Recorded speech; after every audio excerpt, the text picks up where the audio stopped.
चीज का सॉल्यूशन है। हर प्रॉब्लम के लिए कोई ना कोई जवाब है। नरेंद्र मोदी ने दिखाया कि विनाश के बाद सृजन कैसे होता है। उजड़े हुए चमन में फिर फूल कैसे खिलाए जाते हैं। अब नरेंद्र मोदी ने जमाना बदल दिया। नरेंद्र मोदी ऐसे शख्स हैं जो दिन में 18 घंटे काम करते हैं।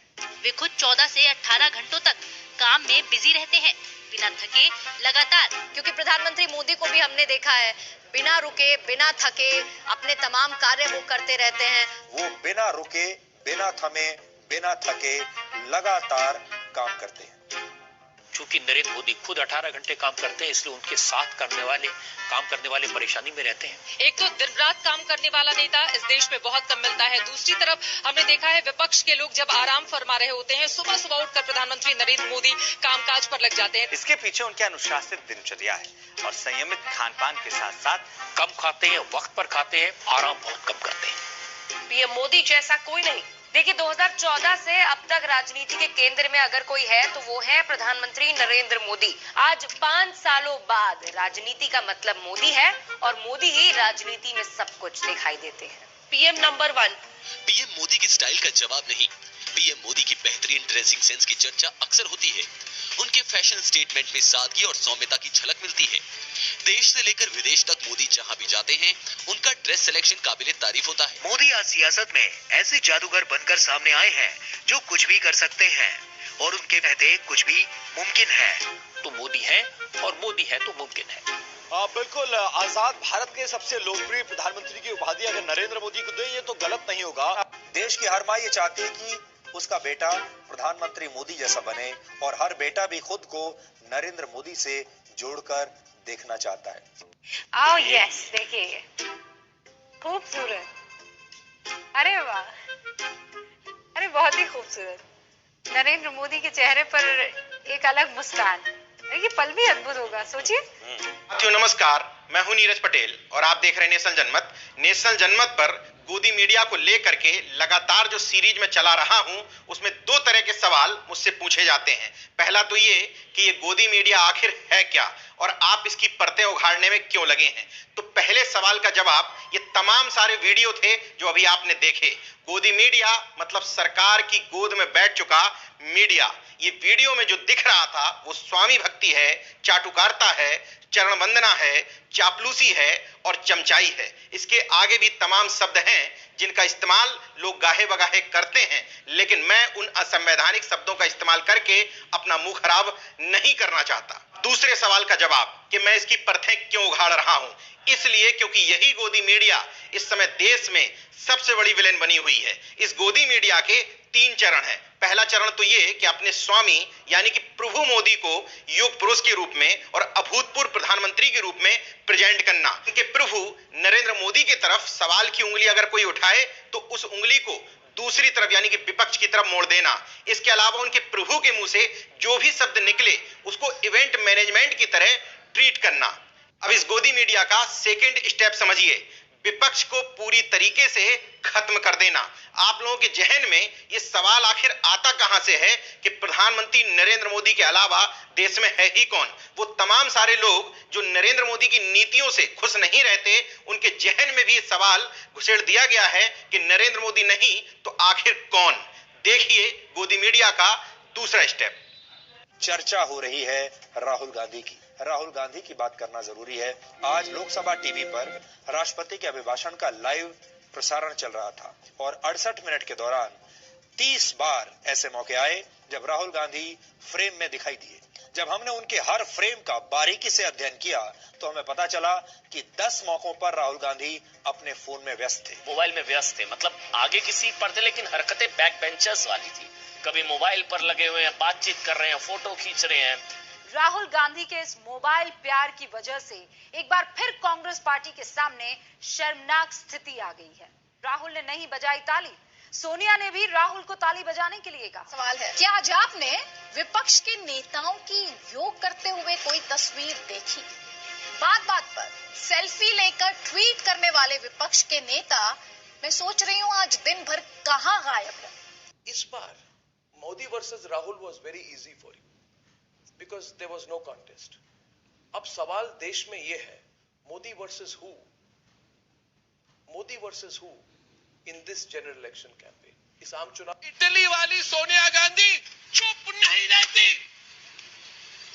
आज वो चुप है, मन ही मन में मुझे लगता है वो खुश है। बिल्कुल वो खुश है कि संतों को मारा गया, जहां पे उनकी सरकार है। रिपोर्ट भेजेगी वो इटली में रिपोर्ट भेजेगी। मैं बोल रहा हूं वो इटली में रिपोर्ट भेजेगी। देखिए जहां पे मैंने एक सरकार बना ली वहां पे हिंदू संतों को मैं मरवा रही हूं और वहां से वाहवाही मिलेगी उसको विक्रमादित्य की। वाह बेटा वाह, बहुत अच्छा किया सोनिया गांधी, अंतोनिया माइनो।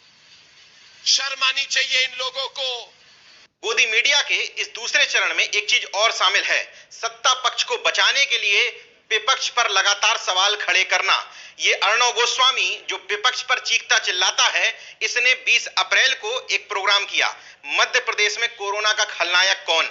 इसमें मध्य प्रदेश के मुख्यमंत्री शिवराज सिंह चौहान को एक्सक्लूसिव अपनी चैनल पर बैठाला, लेकिन इसने जिस तरीके के सवाल उनसे किए वो सत्ता पक्ष की तरफ न मोड़ करके पूरे सवाल विपक्ष की तरफ मोड़ दिए गए।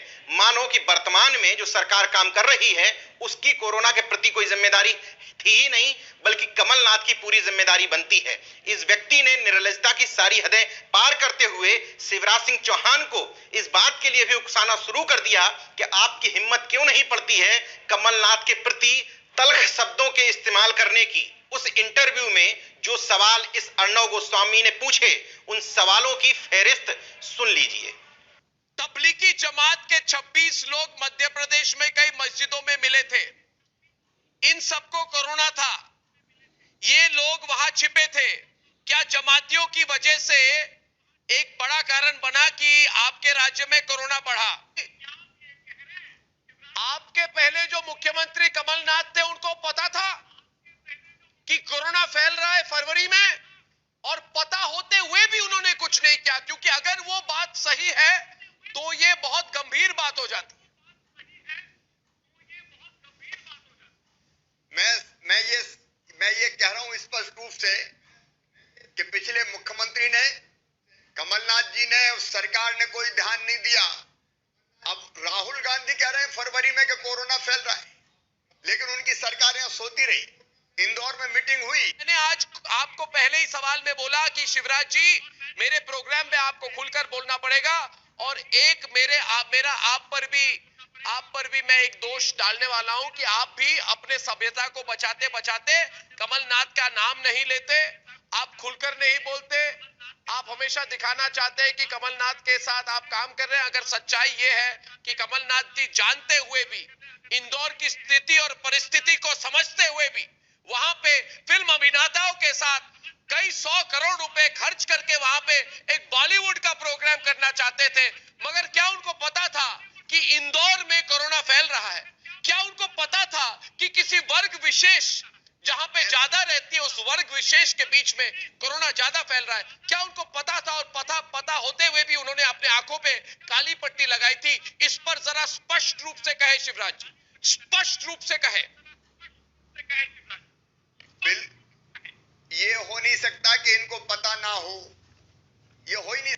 सत्ता का ये दलाल अर्णव गोस्वामी शिवराज सिंह चौहान से ये सवाल क्यों नहीं करता कि जिस समय मध्य प्रदेश कोरोना संकट से जूझ रहा था उस समय आपको अपने खुद को मुख्यमंत्री पद पर बैठाना ज्यादा सही लग रहा था। जिस समय देश में लॉकडाउन की घोषणा की जा रही थी उस समय आप तमाम सारे विधायकों को लेकर के शपथ ग्रहण क्यों कर रहे थे? सत्ता का ये दलाल क्यों नहीं पूछता है शिवराज सिंह चौहान से कि उस समय आप विधायकों की खरीद फरोख्त में क्यों लगे हुए थे? शिवराज सिंह चौहान कहते हैं कि उनके पार्टी के मुखिया राहुल गांधी जब 12 फरवरी को ही उनको सचेत कर चुके थे तो आखिर कमलनाथ क्यों नहीं चेते? इस सवाल के जवाब में अर्णव गोस्वामी शिवराज सिंह चौहान से ये क्यों नहीं पूछता है कि गुजरात जहां पर भारतीय जनता पार्टी की सरकार है, देश में दूसरे नंबर का राज्य है जहां पर कोरोना संक्रमितों की संख्या 3,548 तक पहुंच गई है और 162 मौतें हो गई हैं। इसके अलावा देश में चौथे नंबर पर मध्य प्रदेश की गिनती होती है।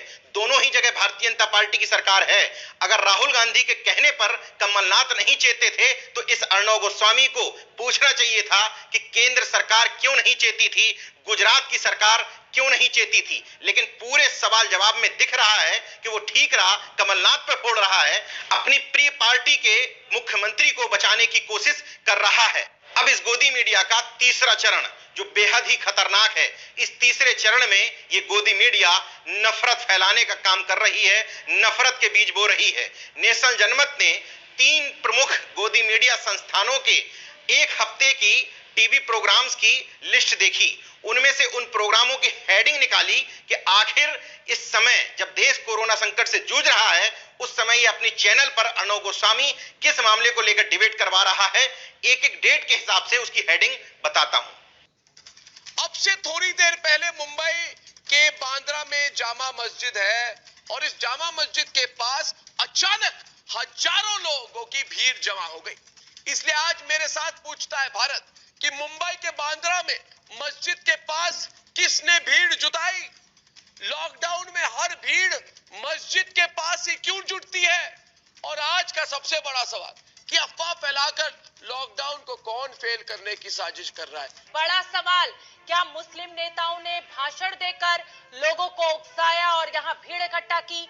लोगों की भीड़ के लिए क्या जामा मस्जिद जिम्मेदार? अर्णव गोस्वामी अपनी आर भारत चैनल पर एक प्रोग्राम करता है, पूछता है भारत। उसमें 14 अप्रैल को इसने प्रोग्राम दिखाया, लुटेरा साध देश करेगा बर्बाद। 15 अप्रैल को जो जान बचाए वो भी मार खाए, एंगल यही था। 16 अप्रैल को कब तक खैर मनाएगा साध। 18 अप्रैल को जमात की तरह रोहिंग्या के पीछे साध की साजिश। 19 अप्रैल को अब सलाखों के पीछे होगा साध। 17 अप्रैल को कब तक खैर मनाएगा साध। 20 अप्रैल को कई पीढ़ियों को बर्बाद करने की साजिश कर रहा है साध। 21 अप्रैल को संतों की हत्या पर सन्नाटा क्यों? 22 अप्रैल को संतों की लिंचिंग पर धर्म की राजनीति क्यों? 23 अप्रैल को हिंदुस्तान में संतों को न्याय और समानता कब? समझ लीजिए कि ये पीपीई किट, देश में बढ़ते कोरोना संकट, डॉक्टर्स की समस्या, मजदूरों की समस्या से ध्यान भटकाने के लिए, अपने प्रिय प्रधानमंत्री को पाक साफ दिखाने के लिए देश को हिंदू मुस्लिम की आग में झोंक रहा है। पहले तबलीगी जमात, उसके बाद इसको मुद्दा हाथ में लग गया पालघर। क्या देश में अन्य कोई समस्याएं नहीं है दिखाने को? ये मात्र एक उदाहरण है। अब दूसरा उदाहरण आपको बताता हूं। तबलीगी नहीं, तालिबानी जमात। मैं इसलिए कह रहा हूं क्योंकि तालिबानी मानसिकता की सोच रखते हैं पूरे देश में। इन्होंने सुसाइड बमर एक तरह से बनाकर भेज दिए, जानते समझते हुए। मैं इसे अज्ञानता नहीं कहूंगा, मैं इसे जाहिलता नहीं कहूंगा, मैं इसे क्रिमिनल इंटेंट कहूंगा। अर्णव गोस्वामी को टक्कर दे रहा न्यूज नेशन का दीपक चौरसिया प्रोग्राम लेकर आता है खोज खबर। 27 अप्रैल को प्रोग्राम बनाया, मदरसा में कोरोना इन्फेक्शन, तबलीगी जमात जिम्मेदार। 24 अप्रैल को बनाया, मौलाना साद इस्लाम की गलत व्याख्या कर रहा है। 23 अप्रैल की हेडिंग, मौलाना साद कहां है? 22 अप्रैल की हेडिंग, इस्लामिक छात्र ने मौलाना साद से क्या कहा? 21 अप्रैल की हेडिंग, प्रोफेसर गिरफ्तार लेकिन मौलाना साद कहां है? समझ लीजिए कि ये मीडिया आपको क्या बताने की कोशिश कर रहा है। अब तीसरा उदाहरण। लेकिन पूरे देश के सामने एक बहुत बड़ा सवाल यह है कि प्रधानमंत्री नरेंद्र मोदी ने 21 दिन के लॉकडाउन से कोरोना के खिलाफ जंग जीतने का ऐलान किया था। तो फिर इस जंग में विलेन कौन बन गया? क्या कोरोना काल में जमात के लोग विलेन साबित हुए? इन दोनों की तरह विपक्ष पर चीख चिल्ला करके अपनी बहादुरी दिखाने वाला एक एंकर है अमीश देवगन। न्यूज 18 इंडिया में आर पार नामक प्रोग्राम लेकर आता है। 27 अप्रैल को उसने डिबेट कराई, जमात तो जमात, ओवैसी मियां सुभान अल्लाह। 24 अप्रैल को उसने डिबेट कराई, रमजान में तो ईमान दिखाओ साध। 26 अप्रैल को डिबेट कराई, हिंदू जन्म लेना इस देश में कोई गुनाह नहीं, कब पुलिस की पकड़ में आएगा साध। ऐसी तमाम सारी हेडिंग। चौथा उदाहरण, जी न्यूज, जिसको छी न्यूज के नाम से भी जानते हैं, उसमें एक डिबेट शो आता है ताल ठोक के। उसकी हेडिंग सुनिए, पालघर हत्याकांड पर संतों की कब सुनेगी सरकार। दूसरी डिबेट कराई उसने, क्या खून देने से जमातियों के पाप धुल जाएंगे। ये हेडिंग इसलिए लगाई क्योंकि तमाम सारे लोग इस बात पर सवाल उठा रहे थे कि जमातियों पर सवाल उठाने वाला ये गोदी मीडिया इस खबर को क्यों नहीं दिखा रहा है कि 300 से ज्यादा जमाती इस बात के लिए तैयार हो गए हैं कि उनका ब्लड प्लाज्मा ले लिया जाए उन मरीजों के लिए जो कोरोना के संकट से जूझ रहे हैं। इसलिए इसने एंटी हेडिंग लगाई, क्या खून देने से जमातियों के पाप धुल जाएंगे। तीसरी हेडिंग, क्या है संतों की हत्या का पीटर कनेक्शन। चौथा डिबेट, खून का धर्म बताएंगे, जमात को बचाएंगे। उसी एंगल को इसने डाइवर्ट करने की कोशिश की। 5वीं डिबेट इसने कराई, बुलंदशहर पर सियासत, पालघर पर मौन क्यों। समझिए किस तरीके से ये गोदी मीडिया अपने सत्ता पक्ष के लोगों को बचाने की कोशिश करती है। क्योंकि उत्तर प्रदेश में भारतीय जनता पार्टी यानी कि मुख्यमंत्री हैं योगी आदित्यनाथ। अभी कुछ दिन पूर्व एटा में ब्राह्मण समाज के 6 लोगों की हत्या हो गई थी। अब बुलंदशहर में 2 साधुओं की हत्या हुई है। तो सरकार पर सवाल ना उठाना पड़े इसलिए हेडिंग ये बदल कर की जाती है कि बुलंदशहर पर सियासत, पालघर पर मौन क्यों। बल्कि सच्चाई ये है कि बुलंदशहर पर सियासत कर कौन रहा है। विपक्ष का काम होता है सवाल उठाना, तो विपक्ष ने वहां पर भी सवाल उठाया था और विपक्ष ने यहां पर भी सवाल उठाए। ये वीडियो आपके सामने लेकर इसलिए आना चाहता था क्योंकि इस समय सबसे खतरनाक काम अगर देश में कोई कर रहा है तो वो है गोदी मीडिया। पूरे देश भर में नफरत का जहर जो लोगों के जहन में घुस रहा है उसका असली गुनहगार यही गोदी मीडिया है। मैंने आपको 3 चरणों में बताने की कोशिश की। पहला चरण तो ये कि अपने स्वामी को युग पुरुष के रूप में प्रेजेंट किया जाए। उसका दूसरा चरण ये कि विपक्ष से सवाल किया जाए और विपक्ष को यह साबित करने की कोशिश की जाए कि देश में प्रधानमंत्री नरेंद्र मोदी के अलावा कोई नेता है ही नहीं। इसका मतलब विपक्ष को पूरी तरीके से खत्म किया जाए। और सबसे गंदा और खतरनाक काम ये कि टीवी में डिबेट करा करके लोगों के जहन में नफरत के बीज खोले जाएं और उनको असली मुद्दों से पूरी तरीके से भटका दिया जाए। इससे पहले आपको याद होगा कि यही गोदी मीडिया एजेंडा सेट किए हुए थी राम मंदिर का। तकरीबन 1 महीने तक राम मंदिर पर डिबेट कराई गई। आपके पानी की समस्या, किसानों की समस्या, आरक्षण की समस्या, हिस्सेदारी की समस्या, कोरोना के समय में डॉक्टर्स की समस्या, मजदूरों की समस्या, राशन न मिलने की समस्या, खाना न मिलने की समस्या, अन्य बीमारियों को दरकिनार करने की समस्या, ये सारी समस्याएं भूल करके केवल आप गोदी मीडिया की एजेंडा सेटिंग के शिकार अगर हो रहे हैं तो आपसे मूर्ख कोई नहीं है। आप नहीं बदलना चाहते हैं तो ना बदलें, लेकिन इस गोदी मीडिया की हकीकत आपके सामने लेकर के आता रहूंगा। देखते रहिए नेशन जनमत, जागरूक और सजग बने रहिए। जय विज्ञान, जय संविधान, जय लोकतंत्र। धन्यवाद।